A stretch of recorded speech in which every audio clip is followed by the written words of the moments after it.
Selamat siang teman-teman semua. Assalamualaikum warahmatullahi wabarakatuh. Waalaikumsalam. Waalaikumsalam Waalaikumsalam warahmatullahi warahmatullahi wabarakatuh. wabarakatuh. Ini kita akan membahas teori Lean Sigma pada kasus perusahaan PT Elevenium Agro yang akan kita bedah dari A sampai Z. Oke, sebelum kita mulai, kita perkenalan siapa saja kelompok dari kelas C ini yang hadir membersamai kita semua. Bapak Nursen Maulana. Hai semuanya. Oke, terima kasih Pak Nursen. Berikutnya Ibu Retno Winarse. Halo. Terima kasih. Selanjutnya saya Trisurya Parinanta. Berikutnya Mbak Prisilia Gaya. Halo Patri, hai semuanya. Oke. Selanjutnya Mas Andika Pratama. Halo, siap. Ya, terima kasih. Berikutnya Mas Faid Pratama Arif Santoso. Halo, hadir Pak. Siap Mas Faid. Berikutnya Bu Supriska Silaban. Hai semua, Oke, Bu Supriska. Berikutnya Bu Luciana Puspitasari. hadir. Selamat siang. Siang, Bu. Berikutnya Pak Sabar Simamora. Halo semuanya. Ya. Dan Bu Jupitasari. Halo Patri, O- halo semuanya. Oke. Dan Mbak Tiara. Halo semuanya. Iya, kita udah lengkap. Kita ini mahasiswa Magister Manajemen Unsurya untuk melengkapi tugas UAS pada mata kuliah Manajemen Kualitas Mutu dengan dosen Dr. Sriyanti Yusfa SPD MM. Topik apa sih yang kita kupas tuntas di siang hari ini?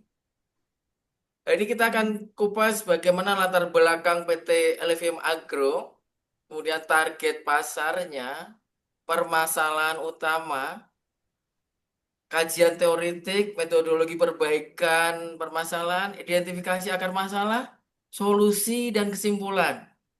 Tentunya siang hari ini saya tidak sendiri. Kita panggil teman moderator Mbak Prisil. Mana Mbak Prisil? Halo Pak. Oke, Mbak Prisil sudah hadir. Mbak Prisil silakan untuk dimulai. Baik, ya benar sekali nih Patri. Hari ini kita mau bahas teori Lean Sigma pada kasus perusahaan PT Alpenium Agro Inovasi. Sebelum kita mulai, kita say hello dulu kali ya Patri ya. Halo, sehat Ya, semuanya Bapak Ibu? Hai Mbak, Alhamdulillah terima Alhamdulillah sehat. sehat. kasih. Mbak Prisil Priscil. sehat. Baik, untuk Sobat Inovasi, selamat datang di podcast Agro Insight. Hari ini kita kedatangan 11 praktisi hebat untuk membedakan studi kasus PT Alvinum Agro Inovasi yang sukses menerapkan metode Lean Sigma. Mari kita mulai diskusinya kita.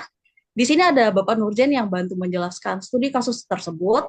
Bapak Nurjen bisa tolong jelaskan dahulu siapa sih sebenarnya PT Alvinum itu? Iya, terima kasih Mbak Priscilia. Tentu saja PT Apenium Agro Inovasi adalah perusahaan distribusi dari pupuk dan pakan ternak yang berkedudukan di Karawang, Jawa Barat. Dalam 1 tahun perjalanannya, perusahaan telah berhasil membangun jaringan distribusi yang mencakup wilayah strategis seperti Karawang, Purwakarta, dan Subang. Baik, izin Pak Nurjen, ada beberapa pertanyaan nih yang saya ingin tanyakan. Kenapa sih memilih usaha di bidang distribusi tersebut dan kenapa perusahaan itu memilih wilayah seperti di Karawang, Purwakarta, bahkan di Subang, Pak Nurjen? Terima kasih. Pertanyaan yang bagus, Mbak Priscilia. Kita memilih bidang distribusi karena didasarkan latar belakang pendidikan para direksi dan besarnya potensi dari usaha distribusi pertanian dan peternakan, serta masih banyak petani dan peternak di daerah pedesaan yang kurang dalam literasi penggunaan pupuk serta pakan ternak modern. Karena perusahaan distribusi bukan hanya mengantar barang saja, tetapi memberikan literasi terhadap penggunaan produk. Dan juga di daerah tersebut masih banyak petani dan peternak yang masih kesusahan untuk mendapatkan pupuk serta pakan ternak dan kurang konsistennya ketersediaan pupuk atau pakan ternak. Itu, terima kasih, Mbak. Baik, untuk penjelasannya sudah cukup jelas, namun ada tambahan lain untuk memperkuat pernyataan-pernyataan dari Pak Nurjen? Baik Mbak Gea, Saya akan menambahkan ya terkait pemilihan wilayah itu. Target pasar sendiri, kenapa di 3 wilayah yaitu Subang, Karawang, dan Purwakarta? Bila kita presentasikan, 20% ini merupakan petani padi, kemudian 50%-nya merupakan peternak hewan darat yang berfokus pada hewan sapi, kemudian 30%-nya itu merupakan pembudidaya ikan. Nah, petani padi sendiri terkonsentrasi di wilayah lumbung pangan, yaitu Subang dan Karawang, yang memiliki lahan pertanian yang luas dan tanah yang subur. Kemudian, untuk peternak sapi sendiri, itu ada di wilayah Purwakarta, yang berfokus pada penggemukan hewan sapi tersebut. Kemudian yaitu pembudidayaan ikan di Waduk Cirata yang fokus pada sektor pertambakan dan keramba jaring apung. Sebagai perusahaan yang baru berkembang di industri yang kompetitif, PT Elvenium menghadapi tantangan yang besar. Tantangannya itu adalah audiens ini tersebar luas secara geografis di Jawa Barat, sehingga memerlukan strategi distribusi yang adaptif seperti agen lapangan yang berbasis komunitas, kemudian ada kampanye digital berbasis lokasi atau bisa disebut geotargeting, bisa menggunakan media sosial, mau itu TikTok, YouTube, dan sebagainya. Dan yang terakhir yaitu kemitraan dengan koperasi tani setempat untuk memastikan akses produk yang merata dan tepat waktu. Nah, Mbak Gea, itu merupakan jawaban dan penjelasan kami atas pertanyaan yang tadi disampaikan. Menarik sekali ya untuk penjelasannya. Jadi, tapi pasar yang luas itu, apa sih kendalanya? Apa sih yang dihadapi oleh tim pasar di lapangan, Bapak? Boleh bantu jawab? Hmm, izin menjawab ya, Ibu Prisil. Boleh, silakan Bapak Faid. Oke, ya, sesuai yang sudah kita ketahui ya, ada 3 masalah utama yang diidentifikasi tim pemasaran saat di lapangan ya, Mbak Prisil. Nah, yang pertama itu di high cost atau bisa kita sebut dengan pemborosan. Nah, yaitu biaya promosi yang tinggi namun tidak terukur efektivitasnya. Seperti contohnya brosur yang salah sasaran. Nah, untuk permasalahan yang kedua adalah variabilitas output, yaitu ketidakkonsistenan pasar antara wilayah, di mana pesan branding antara satu wilayah dengan wilayah lain tidak konsisten. Nah, ini bisa kita ambil contoh seperti Karawang dengan Purwakarta yang menyebabkan kebingungan branding. Baik. Untuk penjelasannya mungkin sudah sangat jelas ya. Mungkin ada penambahan lain untuk penjelasan-penjelasan yang lebih detail, Pak?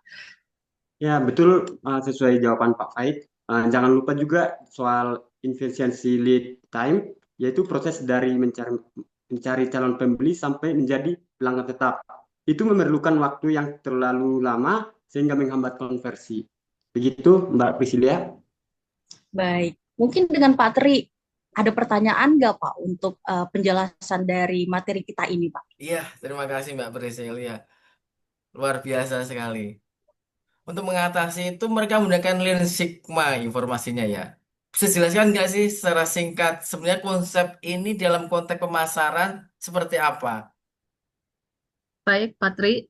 Di sini saya akan menjelaskan tentang Lean Sigma. Lean Sigma itu merupakan pendekatan manajemen yang menggabungkan dua konsep utama, yaitu Lean Manufacturing dan Six Sigma. Lean Manufacturing berfokus pada upaya menghilangkan sebagian bentuk pemborosan atau waste yang tidak memberikan nilai tambah dengan tujuan untuk mempercepat alur proses dan meningkatkan efisiensi kerjanya. Nah, sementara itu Six Sigma itu berfokus pada pengurangan variasi dalam proses serta peningkatan kualitas hasil melalui penggunaan data dan analisis statistik. Nah, sehingga proses menjadi lebih stabil dan minim kesalahan. Begitu, Patri. Oh, luar biasa ya. Kalau dalam penerapannya mereka menggunakan siklus DMIC sepertinya ya. Bagaimana sih tahap define dan measure-nya pada DMIC itu sendiri? Oke, Pak Tri, saya coba menjelaskan sedikit ya. Di mana di dalam tahap define, mereka menetapkan target untuk meningkatkan yield pemasarannya. Lalu di tahap measure, mereka menemukan bahwa pemasaran di sektor ikan di Cirata punya biaya akuisisi yang sangat tinggi karena adanya kendala akses geografis. Mari kita bahas satu persatu ya. Yang Silakan, pertama Bu. pada tahap define. Tim terlebih dahulu mengidentifikasi dan merumuskan masalah utama yang ingin diselesaikan, di mana di dalam konteks ini mereka menetapkan fokus perbaikan pada peningkatan yield pemasarannya, yaitu seberapa besar hasil atau keuntungan pemasaran yang diperoleh dibandingkan dengan usaha dan biaya yang dikeluarkan. Penetapan target ini menunjukkan bahwa masalah utama yang dihadapi adalah efektivitas dan efisiensi pemasaran hasil perikanan. Selanjutnya, pada tahap measure, tim mulai mengumpulkan dan menganalisis data untuk memahami kondisi aktual di lapangan. Hasil pengukurannya menunjukkan bahwa biaya akuisisi pemasaran sektor ikan di wilayah Cirata khususnya tergolong sangat tinggi, di mana yang menjadi penyebab utamanya adalah kendala akses geografisnya, seperti lokasi yang sulit dijangkau dan adanya keterbatasan sarana distribusi. Dalam kondisi ini membuat proses pemasaran menjadi tidak efisien karena membutuhkan biaya dan waktu yang lebih besar. Demikian, Pak Tri. Oke, terima kasih Bu Retno. Jadi paham sih sekarang terkait dengan DMIC ya. Oke, mungkin ada yang mau menambahkan lagi, silahkan. Baik, mungkin sedikit saya akan menambahkan yang telah dipaparkan dari Bu Retno terkait define, measure, analyze, improve, dan control. Di sini kita akan mengidentifikasi akar masalah atau analyze. Yang pertama itu ada metode. Metode ini cara pendekatan ke peternak sapi versus petani pada padi. Disama disamakan. Yang kedua itu ada faktor dari manusia. Sales kurang memahami aspek teknis produk, misalnya pakan ikan di Cirata. Selanjutnya, pendekatan pemasaran disamaratakan, padahal karakter petani padi, peternak sapi, dan pembudidaya ikan itu berbeda. Selanjutnya, ada faktor lingkungan. Jarak antar lokasi pemasaran jauh, sehingga biaya transportasi dan waktu kunjungan tinggi. Masalah bukan pada produk, tetapi pada kompetensi SDM, cara pendekatan, dan kondisi operasional, sehingga diperlukan perbaikan berbasis Lean Sigma. Baik, mungkin itu yang dapat saya sampaikan. Mungkin Pak Tri bisa Oke, dilanjutkan. iya. Mungkin dari Mbak Prisil ada yang mau ditampaikan? Silakan Mbak Baik. Prisil. Iya, baik Pak. Tadi sudah kita dengar ya semua penjelasannya penerapan dengan menggunakan siklus DMC itu, apa sih tahap define-nya, serta make sure-nya. Lalu ada lagi nih yang ingin saya tanyakan. Apa langkah konkret atau improvement yang mereka ambil untuk memperbaiki inefisiensi ini sih? Boleh Selamat, dibantu jawab? selamat siang.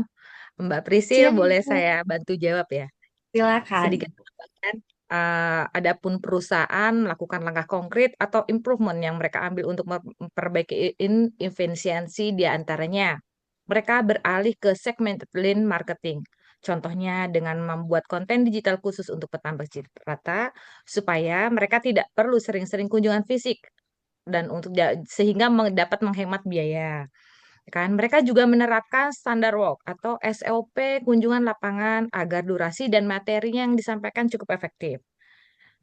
Selain itu, mereka juga melakukan digital touch point atau mengurangi kunjungan fisik dengan Cirata dengan layanan edukasi via grup WhatsApp atau media sosial, dan juga di antaranya mereka menerapkan SOP komunikasi yang berbeda untuk tiap komoditas.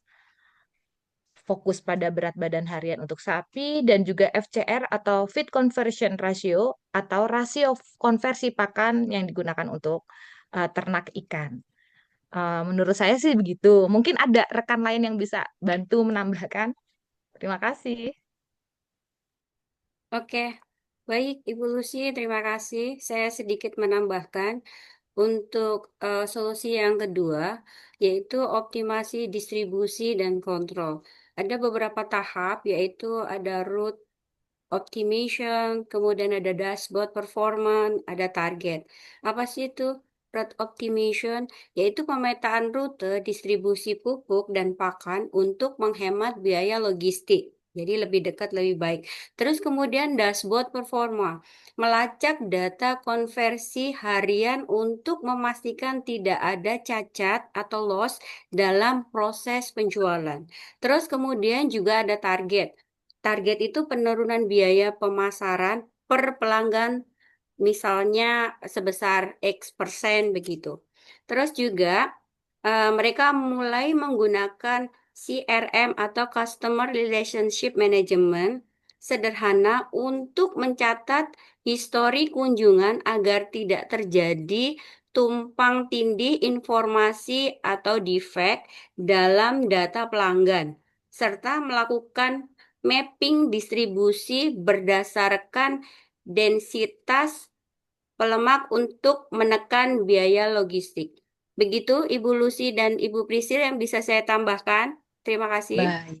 Baik, terima kasih Ibu Yupita dan Bu Luciana untuk penjelasannya sungguh luar biasa.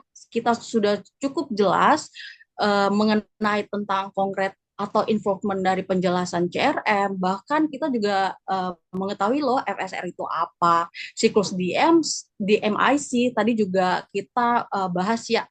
Mungkin saya ambil kesimpulan bahwa Lean Sigma itu pada PT Elvinum ini sekedar hanya menjual pupuk menjadi sistem pemasaran yang presisi dan minimum pemborosan. Berdasarkan penjelasan juga, penerapan Lean Sigma itu juga dapat menerapkan penting untuk meningkatkan efektivitas atau juga efisiensi proses bisnis pada perusahaan tersebut melalui tahap DMIC atau juga tadi saya tangkap itu define, make sure, analysis, improve, dan kontrol. Perusahaan ini mampu mengidentifikasi akar permasalahan yang menyebabkan pemborosan, variasi proses, serta penurunan kualitas produk.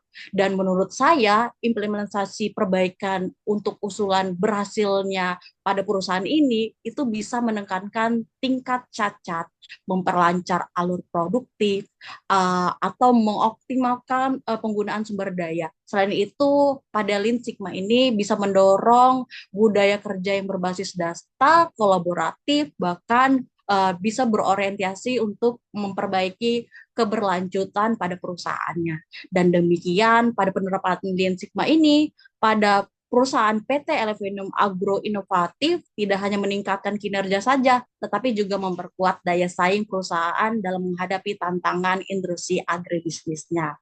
Sungguh luar biasa untuk penjelasan hari ini ya Pak Tri ya, untuk penjelasan dari hal-hal apa aja yang kita akan lakukan. Mungkin kita bisa menerapkannya untuk kesehari-harian kita. Mungkin kita bisa kembalikan ke Pak Tri. Silakan Pak Tri.